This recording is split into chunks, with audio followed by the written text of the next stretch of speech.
പ്രിയപ്പെട്ട സഹോദരങ്ങളെ, സലാമുല്ലൈക്കും. ഇന്ന് ഞാൻ എൻ്റെ സഹോദരങ്ങളുടെ അടുത്ത് വന്നിട്ടുള്ളത് അറബിയിൽ പറഞ്ഞ മഫ്ഹൂമുല്ലാഹി ഫിൽ ഖുർആൻ അല്ലെങ്കിൽ മഫ്ഹൂമുല്ലാഹി ഫിൽ മുസ്ഹഫ്. ഈ മുസ്ഹഫിലൂടെ, നമ്മൾ ഈ വായിക്കുന്ന ഖുർആനിലൂടെ അള്ളാഹുവിനെ എങ്ങനെ മനസ്സിലാക്കാം എന്നുള്ളതാണ് ഇന്നത്തെ നമ്മുടെ വിഷയം. ഈ വിഷയം പലപ്പോഴായി നമ്മൾ സംസാരിച്ചിട്ടുണ്ട്. എന്നാലും ഇനിയും ഒരുപാട് കാര്യങ്ങൾ ആ വിഷയവുമായി ബന്ധപ്പെട്ട് സംസാരിക്കേണ്ടതുമുണ്ട്. നമ്മള് സൂറത്തുൽ ഇഖ്ലാസ് വിശദീകരിച്ചപ്പോ കുറച്ച് കാര്യങ്ങളൊക്കെ അതിനെക്കുറിച്ച് നമ്മൾ സംസാരിക്കുകയുണ്ടായി. നമ്മൾക്ക് നേരിട്ട് വിഷയത്തിലേക്ക് പ്രവേശിക്കാം. സത്യത്തിൽ ഇന്ന് ഞാൻ ചിന്തിക്കുമ്പോൾ, എനിക്ക് ആലോചിച്ചപ്പോ എനിക്ക് മനസ്സിലായത്, നമ്മൾ നേരിടുന്ന ഏറ്റവും വലിയ മുഷ്കില, ഏറ്റവും വലിയ പ്രോബ്ലം എന്ന് പറയുന്നത് നിരീശ്വരവാദം ഒന്നുമല്ല എന്നാണ് എനിക്ക് തോന്നുന്നത്. ഇൽഹാദൊന്നുമല്ല, ഒരാൾ മുൽഹിദാകലൊന്നും അല്ല. ഏറ്റവും നമ്മൾ അഭിമുഖീകരിക്കുന്ന ഏറ്റവും വലിയ പ്രോബ്ലം അതൊന്നുമല്ല, മുഷ്കിൽ അതല്ല എന്നാണ്. നമ്മുടെ ബുദ്ധി നേരിടുന്ന ഏറ്റവും വലിയ പ്രശ്നം അതൊന്നും അല്ല എന്നാണ് എൻ്റെ ഒരു തോന്നല്. നിങ്ങളുടെ അഭിപ്രായം എന്താണെന്ന് എനിക്കറിയില്ല. നമ്മൾ നേരിടുന്ന ഏറ്റവും വലിയ പ്രശ്നം അള്ളാഹുവിനെ തെജസ്സീം, ഒരു ജിസ്മ്, ഒരു രൂപഘടന കൊടുത്തു എന്നുള്ളതാണ് നമ്മൾക്ക് നേരിടുന്ന ഏറ്റവും വലിയ പ്രശ്നം എന്നാണ് എനിക്ക് തോന്നുന്നത്. നൂറ്റാണ്ടുകളായി നമ്മൾ അള്ളാഹുവിനെ മനസ്സിലാക്കി പോരുന്നത് അങ്ങനെയാണ്. ഒരു ഷെയ് ആയിട്ടാണ്, ഒരു വസ്തുവായിട്ടാണ് നമ്മൾ അള്ളാഹുവിനെ കാണുന്നത്. ഒരു ഷെയ്ഉൻ കബീറുൻ ജിദ്ദൻ, ഭീകരമായ ഒന്ന്, കണ്ണില്ലാതെ കാണുന്ന, ചെവിയില്ലാതെ കേൾക്കുന്ന എന്നൊക്കെ നമ്മൾ പറഞ്ഞാലും നമ്മുടെ മനസ്സിൽ ഒരു ദൈവത്തെക്കുറിച്ചുള്ള ഒരു ഭാവന എന്ന് പറയുന്നത് ഒരു ഭീകരമായ ഭീകരമായ കബീറായ ഒരു ഷെയ് ആയിട്ടാണ്, ഒരു വസ്തുവായിട്ടാണ്. ഒരു ഭയങ്കര ശക്തിമാനായ ഒരാൾ. ആ ദൈവം, ആ അള്ളാഹു പ്രകൃതിയിലെ നിയമങ്ങൾക്ക് വിധേയപ്പെടുന്നു എന്ന് പറഞ്ഞ രാവ് പകല്, അതാണല്ലോ ഈ രാത്രി ഇറങ്ങുക പകലിറങ്ങുക എന്നൊക്കെ പറയുമ്പോ പ്രാപഞ്ചിക നിയമവ്യവസ്ഥകൾക്ക്, മക്കാന്, സ്ഥലങ്ങൾക്ക്, സമാന്, കാലത്തിന് ഒക്കെ വിധേയപ്പെടുന്ന, അതിന്റെ അവിടെ ഈ പ്രപഞ്ചത്തിൽ നടക്കുന്ന പ്രവർത്തനങ്ങൾക്കൊക്കെ വിധേയപ്പെടുന്ന ഒരു ഭീകരമായ ഒരു ഷെയ് ആയിട്ട്, ഒരു വസ്തുവായിട്ടാണ് നമ്മൾ അള്ളാഹുവിനെ നൂറ്റാണ്ടുകളായി നമ്മുടെ ചിന്തയിൽ അങ്ങനെയാണ് സങ്കല്പിച്ചു വെച്ചിട്ടുള്ളത്. എന്നാ നമ്മള് ഖുർആനിലേക്ക് നമ്മൾ പ്രവേശിക്കുമ്പോൾ, മുസ്ഹഫിലേക്ക് നമ്മൾ പ്രവേശിക്കുമ്പോൾ എന്താണ് അള്ളാഹുവിനെ കുറിച്ച് ഖുർആൻ സംസാരിക്കുന്നത്, പറയുന്നത് എന്നുള്ളത് നമുക്കൊന്ന് പരിശോധിക്കേണ്ടതുണ്ട്. ഒരു ഇസ്മുല്ലി ഷഖ്സിന്, ഒരു ഷഖ്സ്, ഒരു വ്യക്തിയുടെ പേരാണോ? ഒരു ഷഖ്സ്, നമ്മൾക്കൊക്കെ അള്ളാഹു എന്ന് പറയുമ്പോ നമ്മെപ്പോലെ ദേഷ്യപ്പെടുന്ന, നമ്മെപ്പോലെ സന്തോഷിക്കുന്ന, നമ്മെപ്പോലെ പ്രതികാര നടപടി സ്വീകരിക്കുന്ന, നമ്മളെപ്പോലെ കരുണ, ദയ, കോപം, വിദ്വേഷം, പ്രതികാര നടപടി, ഇതുപോലെയുള്ള അവാത്തിഫുകൾ, വികാരങ്ങളൊക്കെയുള്ള ഒരു ഇസ്മു ഷഖ്സ്, ഒരു ഷഖ്സിന്റെ പേരായിട്ടാണോ നമ്മൾ മനസ്സിലാക്കേണ്ടത്? അതല്ല ഈ പ്രപഞ്ചത്തിന്റെ മുത്തലക്കായ ഒരു ഹക്കീക്കത്ത്, സത്യത്തിനെ കുറിച്ച്, യാഥാർത്ഥ്യത്തെ കുറിച്ചുള്ള ഒന്നാണ്, ഒരു യാഥാർത്ഥ്യത്തെ കുറിച്ച് നാം ആണോ അത് പറയുന്നത് എന്നുള്ളത് നമ്മളൊന്ന് തിരിച്ചറിയേണ്ടത്. എൻ്റെ സഹോദരങ്ങൾ ആഴത്തില് ചിന്തിക്കേണ്ടത് കാര്യമാണത്. ഇപ്പൊ എന്റെയൊക്കെ കുട്ടിക്കാലം മുതൽ നമ്മൾ ഈ മദ്രസയിൽ നിന്ന് അവിടുന്ന് കോളേജിലേക്ക്, അങ്ങനെ ഇതിങ്ങനെ പഠിച്ചു പോരുമ്പോഴൊക്കെ നമുക്ക് അള്ളാഹുവിനെ കുറിച്ച് നമുക്ക് ബിസ്മില്ലാഹിർ റഹ്മാനിർ റഹീം എന്ന് നമ്മൾ കേൾക്കുമ്പോൾ നമ്മളെ പോലെയുള്ള ഒരു റഹ്മത്തുള്ള ഒരു അവാത്തിഫ്, ഒരു റഹ്മത്ത് എന്ന് പറയുന്ന ഒരു അവാത്തിഫ്, റഹ്മാനിയത്ത് എന്ന് പറയുന്ന ഒരു അവാത്തിഫ്, ഒരു വികാരം, ഒരു ഷുഊർ, ഒരു വൈകാരികമായ, നമ്മൾക്ക് ഒന്നിനോട് ഒരു ദയ തോന്നൂല, ഒരു കാരുണ്യം തോന്നൂല, അതുപോലെ തോന്നുന്ന ഒരു വ്യക്തിയായിട്ടാണ് നമുക്കൊക്കെ അള്ളാഹുവിനെ മനസ്സിലായിട്ടുള്ളത്. അങ്ങനെയാണ് മനസ്സിലാക്കി തന്നിട്ടുള്ളത്. എന്നിട്ട് നമ്മളോട് പറയും ചെയ്യും ലൈസ കമിസ്ലിഹി ഷൈഉൻ എന്ന്. ഖുർആനിൽ പറയുന്നുണ്ട് ലൈസ കമിസ്ലിഹി ഷൈഉൻ, അവനെ പോലെ ഒന്നുമില്ല എന്ന് പറയും ചെയ്യും. എന്നിട്ട് നമുക്ക് അള്ളാഹുവിന്റെ അസ്മാഉൽ ഹുസ്ന ഉണ്ടല്ലോ, അള്ളാഹുവിന്റെ ഗുണങ്ങൾ എന്ന് പറയുമ്പോൾ ആ ഗുണങ്ങള് മനുഷ്യർക്കുള്ള ഗുണങ്ങളെ പോലെയുള്ള ഗുണങ്ങളായിട്ട്, വികാരങ്ങളായിട്ട്, അവർക്ക് അനുഭവപ്പെടുന്ന വൈകാരികമായ പ്രകടനങ്ങളായിട്ടാണ്, അങ്ങനെയുള്ള ഒരു വ്യക്തിയായിട്ടാണ് നമ്മൾ അള്ളാഹുവിനെ സങ്കല്പിക്കുന്നത്. എന്നിട്ട് അള്ളാഹുവിന് ലൈസ കമിസ്ലിഹി ഷൈഉൻ എന്ന് പറയുകയും ചെയ്യും. നമ്മൾ അവനെ പോലെ, അവന് തത്തുല്യമായി മറ്റൊന്നില്ല എന്ന് പറയും.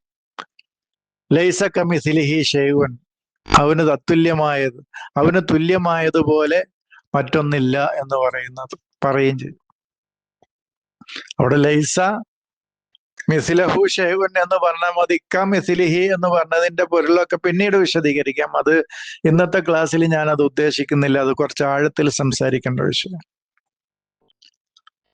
അപ്പൊ ഞാൻ സൂചിപ്പിച്ചത്, അങ്ങനെ ഒരു ഷഖ്സാണോ പ്രാപഞ്ചിക നിയമവ്യവസ്ഥകൾക്ക്, കാലത്തിന്, ദേശത്തിന്, ഈ പ്രപഞ്ചത്തിൽ നടക്കുന്ന പ്രവർത്തനങ്ങൾക്ക് ഒക്കെ ഖുളൂ ആയ, വിധേയപ്പെടുന്ന ഒരു ഷഖ്സായിട്ടാണോ, ഒരു ഭീകരമായ അതിശക്തിമാനായ ഒരു വ്യക്തിയായിട്ടാണോ നമ്മൾ അള്ളാഹുവിനെ സങ്കല്പിക്കുന്നത്?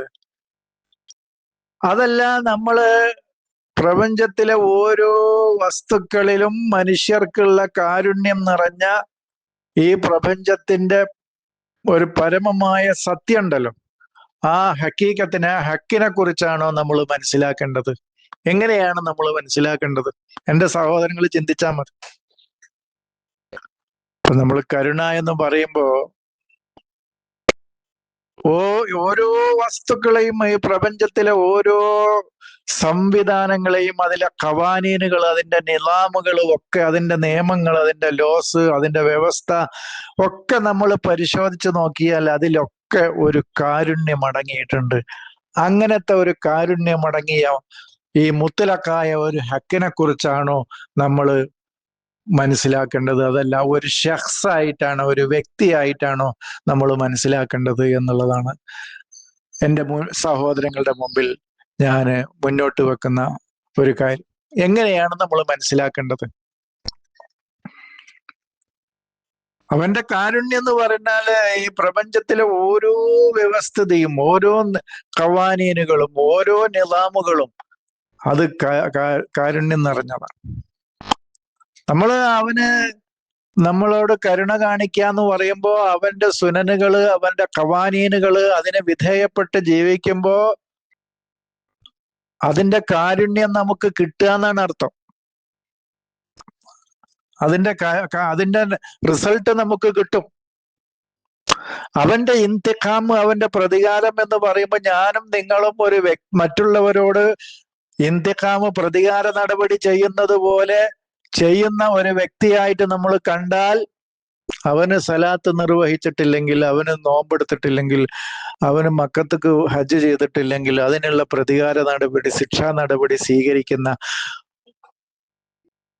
അതിന് ഇന്തിഖാം, അതിന് വേണ്ട ശിക്ഷയും, അതിന് വേണ്ട അദാബും, അതിന് വേണ്ട നരകത്തിലിട്ട് കത്തിക്കലും ഒക്കെ, അതിനു വേണ്ടിയുള്ള പ്രതികാര നടപടിക്ക് കാത്തിരിക്കുന്ന ഒരു മുന്തഖിമായിട്ട് ആണ് നമ്മൾ അള്ളാഹുവിനെ മനസ്സിലാക്കുന്നത്. അങ്ങനത്തെ ഒരു ഷഖ്സായിട്ടാണോ മനസ്സിലാക്കുന്നത്?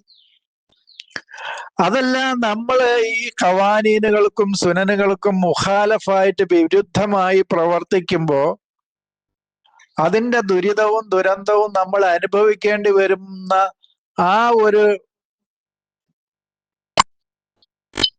ഈ പ്രപഞ്ചത്തിനൊരു ഖവാനീനും പിന്നെ നിലാമുണ്ടല്ലോ. അതിന് മുഖാലഫായിട്ട്, ഞാൻ ഒരു ഉദാഹരണം ഒന്നും പറയണ്ട, അതിന് ഈ നിങ്ങൾക്കാണ് ചിന്തിച്ചാല് അനേകായിരം ഉദാഹരണങ്ങൾ എൻ്റെ സഹോദരങ്ങൾക്ക് പറയാം. ഞാൻ ഒരു ഉദാഹരണം പറഞ്ഞിട്ട് നീ അതിനെ പരിമിതപ്പെടുത്തുന്നില്ല. ഈ പ്രപഞ്ചത്തിന് ഒരു നിയമവ്യവസ്ഥയുണ്ട്. നമ്മളിപ്പോ റോട്ടിലൂടെ പോകുമ്പോൾ വാഹനം ഓടിക്കാൻ ഒരു നിയമവ്യവസ്ഥയുണ്ട്. അതിന് വിരുദ്ധമായി നമ്മൾ അത് ഓടിക്കുമ്പോൾ അതിന്റെ പ്രത്യാഘാതം നമ്മൾ ആക്സിഡന്റ് ആയിട്ടും മറ്റു ദുരന്തമായിട്ടും മറ്റുള്ളതും നമ്മൾ അനുഭവിക്കേണ്ടി ഒരു ഉദാഹരണം ഞങ്ങൾ ഇനി പറഞ്ഞു പോവുകയാണ്. എന്നതുപോലെ ഈ പ്രപഞ്ചത്തിന്റെ ഒരു നിയമവ്യവസ്ഥകളുണ്ട്. ആ വ്യവസ്ഥകൾക്ക്, വ്യവസ്ഥ എന്ന് പറയുന്നത് ഈ സൂര്യനെ ആരാണ് അങ്ങനെ തടഞ്ഞു നിർത്തുന്നത്? ഭൂമിയെ, പ്രപഞ്ചത്തെ, അതിലെ നക്ഷത്രങ്ങളെ. അതൊന്നും നമ്മൾ കാണാത്ത ഒരു ശക്തി, അതിന്റെ ഒരു നിലാമ്, അതിന്റെ ഒരു ഖവാനീന് അതുണ്ട്. അത് നമുക്ക് ദർശിക്കാൻ കഴിയില്ല. അതാണ് ലൈസക മിസ്ലിഹി ഷൈഉൻ എന്ന് പറയുന്നത്. നമുക്ക് കാണാൻ കഴിയാത്ത കരങ്ങളാലാണ് അതിനെയൊക്കെ പിടിച്ചു നിർത്തപ്പെട്ടിട്ടുള്ളത്. അപ്പോ അതിന് വിരുദ്ധമായി പ്രവർത്തിക്കുമ്പോ, അതിന് മുഖാലഫായിട്ട് നമ്മൾ പ്രവർത്തിക്കുമ്പോൾ അതിന്റെ പ്രത്യാഘാതങ്ങളും അതിന്റെ ദുരന്തങ്ങളും അതിന്റെ ദുരിതങ്ങളും അതുകൊണ്ടുണ്ടാകുന്ന ഭവിഷ്യത്തുകളും നമ്മൾ അഭിമുഖീകരിക്കേണ്ടി വരിക എന്നുള്ളതാണ് നമ്മൾ ഇന്തിഖാമായിട്ട് കാണേണ്ടത്. അങ്ങനെ ഓരോന്നും അള്ളാഹുവിന്റെ വളബ് എന്താണ്, ദേഷ്യം, അത് നമ്മൾ പറഞ്ഞതാണ് ഒരിക്കൽ. വയാബു ലിയാ ഉല്ലാഹിയാണ്. അള്ളാഹുവിന്റെ ലിയാവും ബയാനും ഒരാൾക്ക് വൈബായിരിക്കുന്ന അവസരത്തിലാണ് അള്ളാഹുവിന്റെ വളബ്, ദേഷ്യം എന്നൊക്കെ പറയണം. അതാണ് പിന്നെ അത് നമ്മൾ ഒരിക്കൽ മൂസയുടെ വളബ് പോയപ്പോ അൽവാഹുകളെ എടുത്തു എന്ന് പറഞ്ഞതിനെ കുറിച്ച് ഞാൻ സൂചിപ്പിച്ചപ്പോൾ വിശദീകരിച്ചിട്ടുണ്ട്. നമ്മൾക്ക് അള്ളാഹു പിന്നെ അവന്റെ ലിയാവും ബയാനും വൈബായി കിടക്കുന്ന അവസ്ഥ നമുക്ക് മാറുമ്പോഴാണ് നമുക്ക് തെളിഞ്ഞു കിട്ടുന്ന അറിവുകളെ സ്വീകരിക്കാൻ നമുക്ക് കഴിയുക. അതാണ് അഖദൽ അൽവാഹ്, അതാണ് ലൗഹ്, ലാഹ യലൂഹ് ലൗഹ്. ആദ്യം നമുക്ക് എന്ത് ചെയ്യണം? നമ്മുടെ ലിയാവും ബയാനും, അള്ളാഹുവിന്റെ വെളിച്ചവും അവന്റെ ബയാനും നമുക്ക് വൈബായി അപ്രത്യക്ഷമായി കിടക്കുന്ന അവസ്ഥ നമ്മളിൽ നിന്ന് ഇല്ലാതായി തീരുമ്പോഴാണ്, അതായത് നമുക്ക് പ്രത്യക്ഷപ്പെടും, അത് വൈബല്ല, അത് ലാഹിറായി കിട്ടുമ്പോഴാണ്, അത് നമുക്ക് ലുഹൂറായി കിട്ടുമ്പോഴാണ് അവൻ അതിൽ നിന്ന് തെളിഞ്ഞു കിട്ടുന്ന, അതിൽ നിന്ന് വ്യക്തമായി കിട്ടുന്ന അറിവുകൾ നമുക്ക് സ്വീകരിക്കാൻ കഴിയും. അപ്പോ നമ്മള് ആയിട്ട് കാലത്തിന്, ദേശത്തിന്, അതുപോലെ തന്നെ നമ്മൾ സങ്കല്പിക്കുന്ന രൂപങ്ങൾക്ക് ഇരിക്കാൻ ഒരു കസേര, ഇതൊക്കെ മനുഷ്യ സഹജമാണ്. നമ്മളെപ്പോലെ ചിരിക്കുന്ന, നമ്മളെപ്പോലെ ദേഷ്യപ്പെടുന്ന, നമ്മളെപ്പോലെ സന്തോഷിക്കുന്ന, നമ്മളെപ്പോലെ പരിഹസിക്കുന്ന, അതാണ് അള്ളാഹു പിന്നെ അള്ളാഹു യസ്തഹ്സിഉ ബിഹിം എന്നൊക്കെ, അള്ളാഹു അവരെ പരിഹസിക്കുന്നു. അവിടെയൊക്കെ നമ്മൾ പ്രത്യേകം ആ പ്രയോഗം, ഇസ്തിഹ്സ എന്ന് പറഞ്ഞാൽ പരിഹസിക്കുക എന്നല്ല, നീ അങ്ങനെ പരിഹസിക്കുക എന്ന അർത്ഥത്തിൽ എടുത്താൽ പോലും ഇന്നമാ നഹ്നു മുസ്തഹ്സിഊൻ എന്ന് പറഞ്ഞപ്പോ അവിടെ പ്രയോഗിച്ച പ്രയോഗവും അള്ളാഹു യസ്തഹ്സിഉ ബിഹിം എന്നാണ്, വിത്ത് എന്നാണ്, ബി അവിടെ ഉപയോഗിച്ചുകൊണ്ടാണ്. അവരുടെ പ്രവർത്തനങ്ങളിലൂടെ അവരെ പരിഹാസ്യരാക്കുകയാണ് ചെയ്യണത്. അതാണ് ബിഹിം, വിത്ത് എന്ന് പറയുന്നത്. അവരെ കൊണ്ട് എന്നാണ്, അവരെ കൊണ്ടാണ് പരിഹാസ്. അപ്പൊ ഈ പ്രപഞ്ചത്തിലെ നിയമവ്യവസ്ഥകൾക്ക് വിരുദ്ധമായി നമ്മൾ പ്രവർത്തിക്കുമ്പോൾ നമ്മുടെ പ്രവർത്തനങ്ങളിലൂടെയാണ് നമ്മൾ പരിഹാസ്യരാകുന്നത്. അതാണ് നമ്മൾ ഒരു വ്യക്തിയായിട്ട് കണ്ടിട്ട് നമ്മൾ അള്ളാഹു അവരെ അള്ളാഹു യസ്തഹ്സിഉ ബിഹിം എന്ന് പറയുമ്പോ ഒരു ഷഖ്സായിട്ട് നമ്മൾ കണ്ടിട്ട് ആ ആയത്ത് മനസ്സിലാക്കുമ്പോൾ നമുക്ക് അതിനെ മനസ്സിലാക്കാൻ കഴിയില്ല. അതായത് പ്രപഞ്ചത്തിന്റെ നിയമവ്യവസ്ഥകൾക്ക് രൂപഘടന, പിന്നെ ഒന്നുകൂടി പറയാം, കാലത്തിന്, ദേശത്തിന്, അതുപോലെ തന്നെ പ്രപഞ്ചത്തിലെ നിയമവ്യവസ്ഥകൾക്ക് വിധേയപ്പെടുന്ന ഒരു വസ്തുവായിട്ടല്ല. അപ്പോ ദായിറത്തുൽ അഷിയ, വസ്തുക്കളുടെ ആ വൃത്തത്തിൽ നിന്ന് പുറത്താണ് അള്ളാഹു. അതാണ് ലൈസ കമിസ്ലിഹി ഷൈഉൻ. അഷിയാകളുടെ ദായിറത്തുണ്ടല്ലോ, ഒരു ഷെയ്ഇനോട് സാദൃശ്യം ഉണ്ടാവുമ്പോഴാണ് അത് ദായിറത്തുൽ അഷിയായിലാണ് പെടുക. നമുക്ക് അതിനോട് ഖിയാസാക്കാനോ അതിനോട് തത്തുല്യപ്പെടുത്താനോ പറ്റുന്ന ഈ പ്രപഞ്ചത്തിലെ ഏതെങ്കിലും ഒരു മാദ്ദത്തിനോട്, കാലത്തിന്, ദേശത്തിന്, സമയത്തിന്, അതിന്റെ നിയമവ്യവസ്ഥകൾക്ക് ഒക്കെ വിധേയപ്പെടുന്ന ഒരു വസ്തുവായിട്ട് കാണുമ്പോൾ അള്ളാഹുവിനെ കുറിച്ച് ലൈസ കമിസ്ലിഹി ഷൈഉൻ എന്ന് പറയാൻ പറ്റൂല. കാരണം അവിടെ അഷിയാകളുടെ, വസ്തുക്കളുടെ ദായിറത്ത്, ആ വൃത്തത്തിനുള്ളിൽ അപ്പൊ അള്ളാഹു വരും എന്നാണ്. ആ വൃത്തത്തിന്റെ പുറത്താണ് എന്നുള്ളതാണ്. അതാണ് ഞാൻ പറയുന്നത്. അതാണ് ഞാൻ നേരത്തെ സൂചിപ്പിച്ചത്. നമുക്ക് കാണാൻ കഴിയാത്ത ഈ പ്രപഞ്ചത്തിന് ഒരു നിയമവും ഒരു വ്യവസ്ഥയും ഉണ്ട്. അല്ലെങ്കിൽ ഈ എന്താണ് ഇവയൊക്കെ ഇങ്ങനെ നിലനിൽക്കുന്നതും ഓരോന്നും അതിന്റെ വ്യക്തമായ ദിശയിലൂടെ അത് സഞ്ചരിക്കുന്നതും പ്രവർത്തിക്കുന്നതും ഒക്കെ എങ്ങനെയാണ്. ഇപ്പൊ നമ്മുടെ ഒരു മനുഷ്യ ശരീരത്തെ കുറിച്ച് തന്നെ ചിന്തിച്ച, നമ്മള് ആലോചിച്ചിട്ടോ നമ്മൾ ചിന്തിച്ചിട്ടോ അല്ല. നമ്മൾ ഭക്ഷണം കഴിക്കുന്നു, അത് ദഹിച്ച് അതിന്റെ മൂത്രത്തിലേക്ക് വേണ്ട, യൂറിനിലേക്ക് വേണ്ട വസ്തുക്കൾ അങ്ങോട്ട്, രക്തത്തിലേക്ക് വേണ്ട വസ്തുക്കൾ അങ്ങോട്ട്, വേസ്റ്റിലേക്ക് പോകേണ്ടത് അങ്ങനെ അങ്ങനെ ഓരോന്നും നമ്മൾ അതിന് ഒരു വ്യവസ്ഥ അതിന് വെച്ച് ഇങ്ങനെ ഓരോന്നും, അതൊക്കെ ഈ പ്രപഞ്ചത്തിലെ ഓരോന്നും അതിന് അനുകൂലമായി അത് അവൻ പ്രവർത്തിക്കുമ്പോൾ അവനത് റഹ്മത്തായിട്ടാണ് നിൽക്കുന്നത്. ആ ഗുണത്തെയാണ്, ആ പരമമായ സത്യത്തെയാണ് നമ്മൾ റഹ്മാനും റഹീം എന്ന് പറയുമ്പോൾ നമ്മൾ മനസ്സിലാക്കേണ്ടത്. അങ്ങനെയാണ് നമ്മൾ മനസ്സിലാക്കേണ്ടത്. ഞാൻ കുറച്ച് കാര്യങ്ങളെ സൂചിപ്പിച്ചിട്ടുള്ളൂ. ലൈസ കമിസ്ലിഹി ഷൈഉൻ എന്നുള്ള ആ ഒരു അവിടെ നിന്നിട്ട് നമ്മൾ സംസാരിച്ചിട്ടുള്ളൂ. അപ്പോ ഒരു വ്യക്തിയായിട്ട് നമ്മൾ കാണേണ്ടതില്ല എന്നുള്ളതാണ് നമ്മൾ ആദ്യം. അതായത് നമ്മൾ ഒരു ഫിസിക്സിലെ ഒരു വസ്തുവായിട്ട്, അല്ലെങ്കിൽ നമ്മുടെ മനുഷ്യ സങ്കല്പത്തിന്റെ വൃത്തത്തിൽ ഒതുങ്ങുന്ന ഒരു വസ്തുവായിട്ട് നമ്മൾ അള്ളാഹുവിനെ നമ്മൾ കാണരുത് എന്നാണ് ഞാൻ സൂചിപ്പിക്കുന്നത്. നമ്മൾ ആ രൂപത്തിൽ കണ്ടിട്ട് അങ്ങനത്തെ ഒരു ഭീകരമായ ഒരു വിഗ്രഹത്തെ നമ്മുടെ മുമ്പിൽ സങ്കല്പിച്ചിട്ട് അതിന് നൂറ്റാണ്ടുകളായി നമ്മൾ അതിന് പൂജയും ആരാധനയും ചെയ്തു പോന്നിട്ട് നമ്മളൊക്കെ മുവഹിദീങ്ങളാണ്, ഏകദൈവ വിശ്വാസികളാണ് എന്നുള്ളത് നമ്മൾ അവകാശപ്പെടുകയും ചെയ്യുന്നതിന്റെ വൈരുദ്ധ്യമാണ് നമ്മൾ മനസ്സിലാക്കേണ്ടത്. ഇതുമായി ബന്ധപ്പെട്ട് ഇനിയും നിരവധി അനവധി കാര്യങ്ങൾ നമുക്ക് സംസാരിക്കാനുണ്ട്. അതൊക്കെ ഇതുപോലെ ഒഴിവ് കിട്ടുന്ന വേളയിൽ നമുക്ക് സംസാരിക്കാമെന്ന് പറഞ്ഞുകൊണ്ട് ഞാൻ അവസാനിപ്പിക്കുന്നു. സലാം.